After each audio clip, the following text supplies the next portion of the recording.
Welcome back to Speed Reels. Today I'm going to show you fantasy, drama film called The Green Mile. Take your seats, the movie is about to begin. Paul lives in an old age home, where he takes long walks in the jungle. Paul and the residents watch a movie and he cries with the song I'm in Heaven. His friend, Ellie, takes him out of the movie's area and asks him to talk to her. He tells her that he's been working as the prison guard for 60 years, at Cold Mountain Penitentiary's death row, nicknamed the Green Mile, and he supervised all the executions. In 1935, Paul had the worst urine infection in his life, and it was the year when he got introduced to John Coffey. Percy has Coffey's hands and feet chained as he shouts "Dead man walking." Coffey is a big man but Percy is very mean to him. Percy happens to be the nephew of the governor's wife. Paul kicks Percy out of the block, but on his way out, he smacks Dell's fingers causing them to break. Meanwhile, Paul introduces Coffey to the officers, Mr. Terwilliger, Mr. Howell, and Mr. Dean Stanton. Coffey asks Paul if the lights will be on after bedtime, as he's scared of the dark. Paul tells him that they will be on, so Coffey shakes his hand.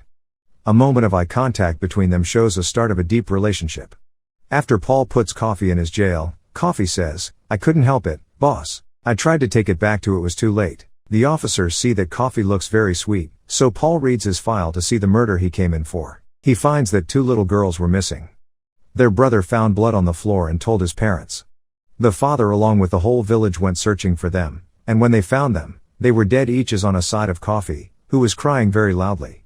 The father kept on punching Coffey until people stopped him, and Warden Hal arrested Coffey. As Paul was reading the file, Warden Hal sits with him and they talk about Hal's wife, Melinda. Melinda is sick as she gets terrible headaches.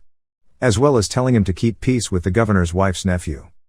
One day, they find a rat coming toward them. The rat doesn't seem afraid of them at all. They try to catch it, but the rat runs away. They let it go, but Percy goes crazy as he tries to catch it. After Paul and Howell execute one resident, Percy touches the body and says to the dead man to send a letter from hell. They shout at him and Paul tells him to just move from this prison to another. Percy asks him for a deal. If he lets him make one execution, he'll leave. Paul calls Howell and Stanton to watch the rat playing with Dell, who names him Jingles.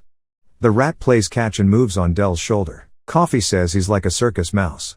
Everybody loves the rat and Dell asks for a box to keep Mr. Jingles as his pet. Then Hal tells Paul about the new resident. His name is William Wharton. He has a tattoo of Billy the Child on his left arm, and he killed 3 people at once. One of them was a pregnant woman. Hal seems very emotional, which makes Paul wonder. He tells him that the x-rays show that Melinda has a brain tumor and it's deep inside where they can't operate. Meanwhile, Paul still struggles with his urine infection. He can't even reach to the bathroom at times.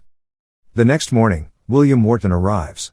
He acts like he's under some nervous system problem. He freezes, drools, doesn't blink, or move.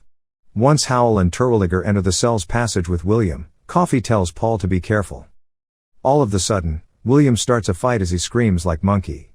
He kicks Paul on his private parts as he chokes Stanton with his chain. Terwilliger tries to do the same to him, but he butt-heads him with the back of his head. Meanwhile, Paul gets up and tries to distract him with his gun. He tells Percy to hit him, but William sees how terrified is Percy, so he teases him. Howell finally comes and takes Percy's rod from him and hits William on the head, knocking him down. When all the officers leave, Paul collapses on the floor while holding his private parts. Coffey calls him to talk to him.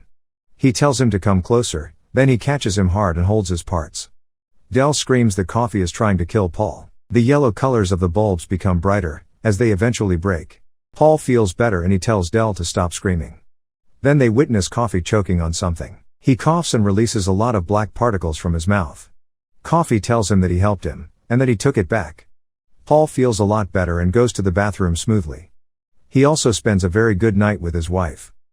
The next morning, Paul gives Coffey some cornbread made by his wife. She wanted to thank Coffey for helping Paul. Coffey decides to give some cornbread to Dell and Mr. Jingles, but not William.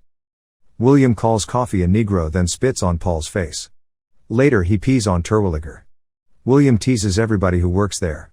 Eventually, Paul and Howell stand by his door, open it, make a room for Terwilliger who comes in with a strong water hose. He washes him causing him to scream and fall on the ground. As they handcuff him, Howell calls him Wild Bill causing him to scream like a monkey. They put him in the solitary confinement. The next night, he promises to be good. Later in the evening, he buys a moon pie from Toot Toot, the snack seller. Wild Bill hides the pie in his mouth, to spit it later on Howell's face. They take him once again to the solitary confinement. Meanwhile, Del has a big night. He performs with Mr. Jingles in front prison guards and politicians from the state capitol. Percy takes some spotlight as well, as he's praised by his colleagues, for his rehearsal as an execution supervisor. He rehearses to execute Del. He acts mean to him after his performance. He startles him, causing him to fall on the ground. Then Wild Bill catches him. He calls him noodle and soft like a girl. He even harasses him. After he leaves him, Percy runs away and cries before he wets his pants. Percy tells the officers that if anybody heard about what happened, he's gonna get them fired. Paul tells him that what happens in Green Mile, stays in Green Mile. Howell and Paul promise to take care of Mr. Jingles, but Del is very worried about him. Howell tells him that there's a tourist attraction called Mouse Field, where Mr. Jingles can perform to families, who pay tickets to enter.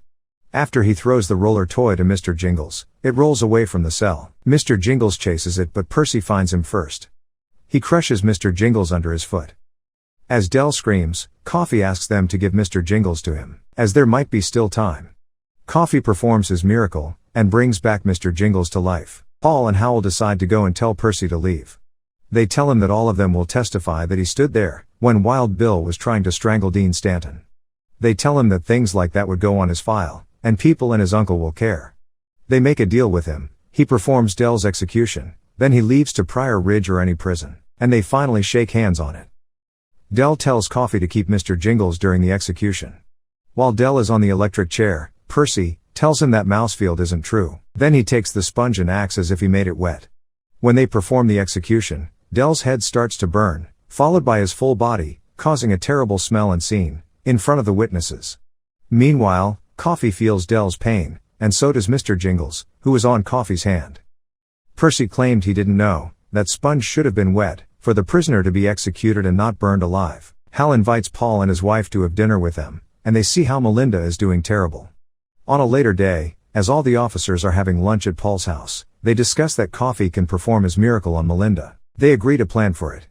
Paul, Howell, Stanton, and Terwilliger tempt Wild Bill with a drink. They put a sleeping pill in it as a part of their plan. Just before they try to talk to Coffee, he tells them that he'd like to take a ride. They understand that he's in. They go to Percy and they take a payday. They handcuff him, put a tape on his mouth, and they put him inside a solitary confinement, to think of what he did to Del. They tell him that what happens in Green Mile, stays in Green Mile. So, he understands that if he talks, they'll talk about his little wet accident as well. As they're taking Coffee out, Bill is still up. He holds Coffee's arm. Coffee sees what Bill did. He calls him a bad man. Then Bill finally sleeps. On the way, Coffee tells them that he knows that they're taking him to help a lady. They go to Hal's house, who resists first and holds a gun at Coffee but then gives up. Coffee finds his way to Melinda. She first abuses him, but then she cries. He leans closer as he takes the tumor from her mouth, but it's a very strong one. She becomes her younger beautiful self again. This time, Coffee chokes on the tumor for a long time, even after they take him back to his cell. They finally let Percy out of the cell. As he walks in the passage, Coffee grabs him. The tumor finally leaves from Coffee's mouth and enters Percy's. After that, Percy's face stays still and in shock. He doesn't talk, he just walks slowly and stops at Wild Bill's cell. He grabs his gun and shoots him. After that, the tumor leaves Percy's mouth to the air. When Paul asks Coffee about what he did, he tells him that he punished the bad men. But Paul doesn't understand what Wild Bill did. So, Coffee shows Paul. He takes his hand and he sees that it was Bill who killed the two girls. He used to work with their father and sit at the dinner table with them. At night, he told the girls that if any of them made noise, he'd kill the other. He then assaulted and killed them both. Percy then goes to Prior Ridge, but the mentally ill hospital of Prior Ridge. After 2 days, Coffee's execution date comes. Paul asks him if there's any request before he dies. He tells him he'd like some meatloaf and cornbread. From his missus. Paul asks him if he wants to go out. He doesn't know what to tell God when he asks him the reason of Coffee's execution. Coffee expresses that he wants it to be over, as he's tired of people being ugly to each other, and of all the pain he feels from the world every day. He tells him he's never seen a show.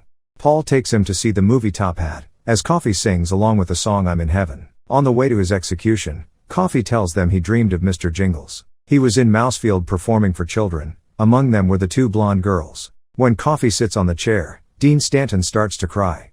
But the two girls' parents are mad, and wish for him to burn in hell. Coffee asks them to not cover his face, as he's scared of the dark. Once Paul wets the sponge, Coffee starts singing I'm in heaven. Paul struggles to give the last command. As Paul cries, he shakes Coffee's hand first, then gives the last command. The lights of the room explode, as the lights of Coffee fade out. Old Paul tells his friend Ellie that Coffee's execution was the last execution he's ever took part in. Paul then takes Ellie for a walk, as they go very far from the old age home. He takes her to see Mr. Jingles. He's very old now.